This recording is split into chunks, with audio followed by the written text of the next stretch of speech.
చూడండి ఏమంటున్నాడు. వారు ఒక రాయి తీసుకొని వచ్చి ఆ గుహ ద్వారమును వేసి దాని మూసిరి మరియు దానియేలు గురించి రాజేక తీర్మానము మార్చుకొనినేమో అని రాజు ముద్ర అతని అధికారులను ముద్రలను వేసి దానిని ముద్రించిరి. ఏం చేశారు తెలుసా? రాత్రి ఒకవేళ రాజు ఏమన్నా తారుమారం చేస్తాడేమో, దానియేలుని తప్పిస్తాడేమో అని చెప్పేసి ఏం చేశారంటే వీళ్ళు సీలేసి పరిస్తారు. గవర్నమెంట్ సీల్ ఎట్లా వేస్తారు అలాగా ఒక పెద్ద రాయి తెచ్చి ఆ గుహ పెట్టి రాజముద్ర ఎంతమంది పెద్దలు ఉంటారు పెద్దల ముద్ర వేసి సీల్ చేసి పెట్టేశారు. మళ్ళీ పద్దెనిమిది కొద్ది చూసే సీల్ అలాగే ఉండాలి. 18 దగ్గర సింహాలకు బాధిస్తే బతుకుతారా? రాత్రి ఏమేమి చేస్తారని వాళ్ళ ఆలోచన,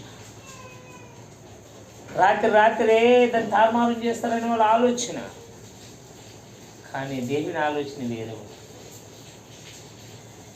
దేవుడు చేసే కార్యాలు వేరే ఉంటాయి.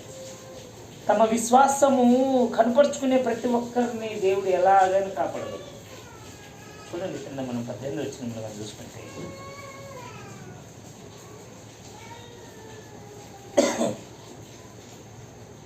नंतर राजा आपल्या महलात गेला. त्याने ती रात्र उपाशीच काढली. त्याच समोर वाद्य आणली नाही. त्याची झोप उडाली. ఏమంటున్నారు చూడండి.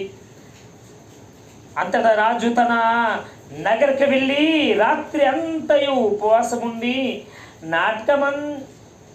నాటక ముద్రలను జరిగింపలేదు. అతనికి నిద్ర పట్టలేకపోయాను. ఏం చేశాడంట? సాయంత్రం ఇంటికి వెళ్ళిపోయాడు, భోజనం కూడా చేయాల, ఉపవాసం ఉన్నాడు, ప్రార్థన చేస్తున్నాడు. ఉదయం కాగానే నేను ఎక్కనగానే దానితో మాట్లాడాను. ఎంత విశ్వాసం! ఒక చెరపట్టకొచ్చినటువంటి వాడు దానియేలు పోతే అతనికి ఏ తక్కువ దగ్గర సొంత కొడుక, తమ్ముడా, అన్న, ఒక దైవ సేవకుడన్న ఒక మర్యాద, నిజ దేవుణ్ణి పూజిస్తున్నాడన్న యొక్క గౌరవం, దేవాతి దేవుణ్ణి ఆరాధిస్తున్నాడన్నటువంటి మర్యాద రాజు యొక్క స్థితిగతిని మార్చేసింది. ఉపవాసం ఉన్నాడు, సాయంత్రం పోయి ఏం నాటకం లేదు, పాటలు లేదు.